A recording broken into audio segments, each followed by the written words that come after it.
Welcome to Conversations with Crosswinds Counseling. I'm your host, Curtis Smith. Every week on this podcast, we talk about all things mental health, sometimes stress or anxiety. Perhaps you're burned out. Well, this is the podcast for you. We sit down with the wonderful counselors at Crosswinds Counseling and have a great conversation every week. Let's dive into this week's episode.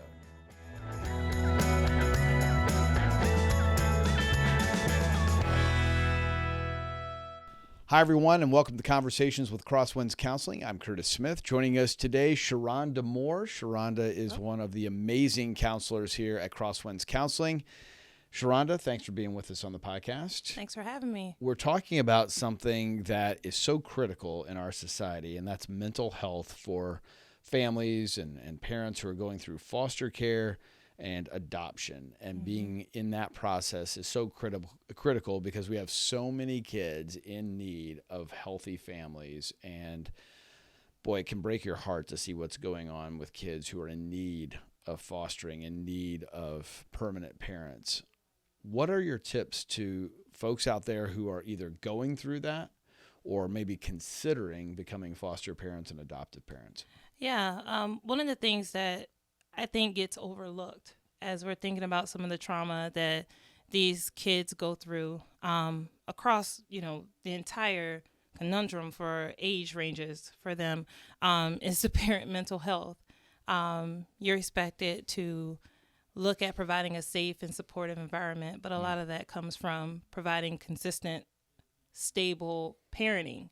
And there's so many challenges and so many ways that the mental health of potential adoptive parents and foster parents gets overlooked. And you're trained to be trauma informed and to meet the needs of the child, but also to not necessarily equipped to handle some of the parental distress that might come from raising a child with special needs and a lot of trauma. Yeah, and I know from talking to a number of therapists over the years, it's very hard to provide safety and a good mental health space for a child if you don't have that yourself. Yeah. So sometimes we do a good job of taking care of others or focusing on others without remembering to take care of ourselves. That seems like a good step one for a foster care parent. Yeah, I think so too. One of the mantras that I try to live and practice by as a therapist is that I want to be doing the thing that I'm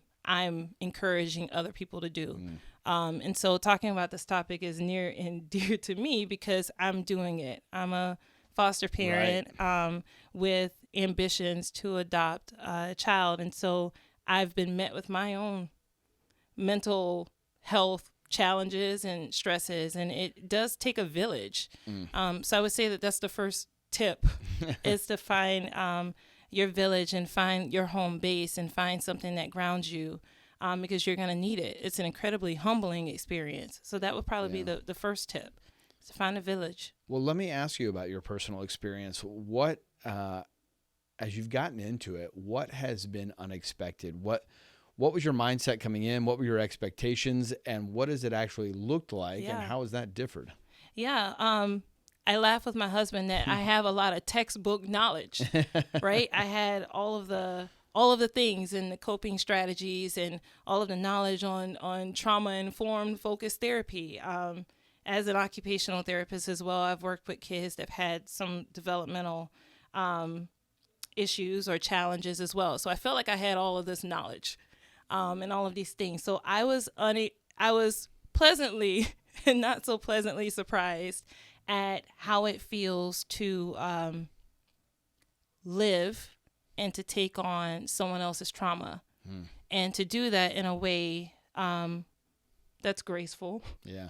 To do that in a way that provides empathy and compassion and grace for not only them, but yourself.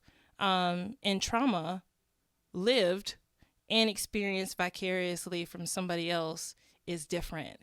It's raw, it's humbling, it's activating. And that was very unexpected for me. I felt like I always had a frame as a therapist for living and sitting with trauma in this context. And so it's different living with it. And so I think that that's why focusing on your own mental health becomes so much more important. We had to set rituals and routines for us. Nothing about it has caused you to waver, though. You're hopeful to be an adoptive parent at some point. You're hoping that this is the path towards not just fostering, but permanent family unification. How do you stay strong in that? How do you stay focused on the end goal when there is trauma and there is unexpectedness to this? How do you keep your eye on the prize? Yeah. Well, one of the things is people can adapt, and the brain is remarkable in healing from trauma when given the right environment. And I think that's what keeps me going, my spirituality and my faith. And so that's why I think it's important to be grounded in something, because that's what keeps you going. I think our village keeps us hopeful as well. And so I always go back to find your village, find the support, because people can heal from trauma. It doesn't always look like this straight up and down, linear pathway. It can look a lot of different ways. And I think that if people can remain hopeful, set their expectations, maybe in line with what reality might be, then you might get through it.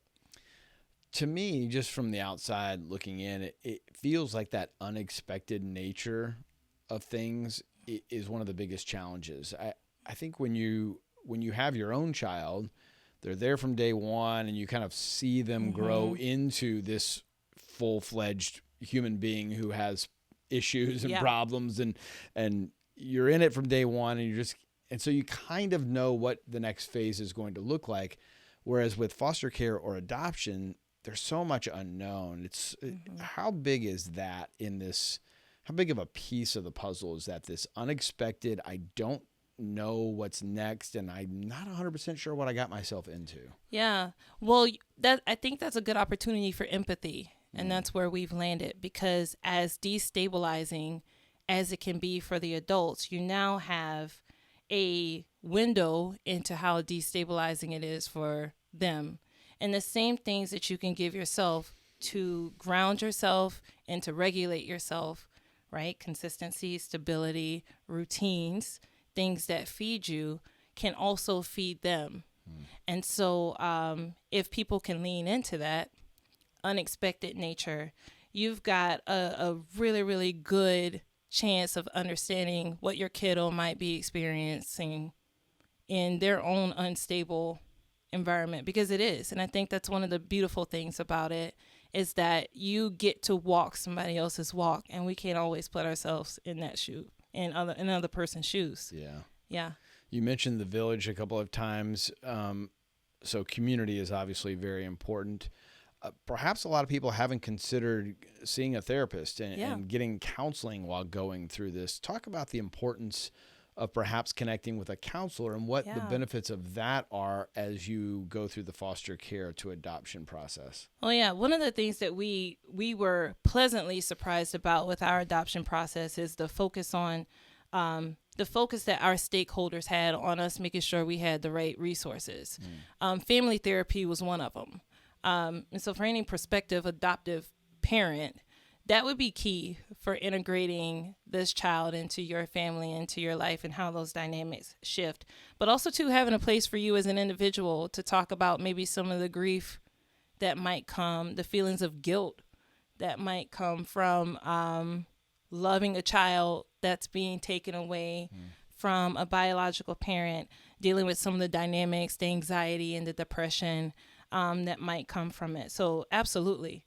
I think that having your own outlet is a necessary component at any stage, whether you're in discernment about becoming a potential adoptive or a foster parent, because there are many ways to do that. But as you make decisions, as you meet and get to know children, but also to dealing with the grief that might come from them being unified with their biological parents, or even a kinship adoption. And so there are a lot of layers. Yeah. Wow. Yeah. Deep stuff, good stuff. It's such a critical need, as I mentioned earlier, across Indiana, across the United States. There are so many kids who need good, healthy homes. So, Sheronda, thanks for being with us on the podcast, but even more so, thanks for what you're doing for that young life. we hope and pray that goes well for you. Thank you. If you would like to connect with Sheronda or any of the tremendous counselors at Crosswinds Counseling, you can find them all at crosswindscounseling.org. And of course, you can keep checking in on the podcast. We will see you next time. Thanks for watching Conversations with Crosswinds Counseling today. Don't forget to like and subscribe to get more of our podcasts. And you can comment in the section below. Perhaps you could share what you'd like us to discuss in future episodes. We've got new episodes coming out every week. So we'll see you next time on Conversations with Crosswinds Counseling.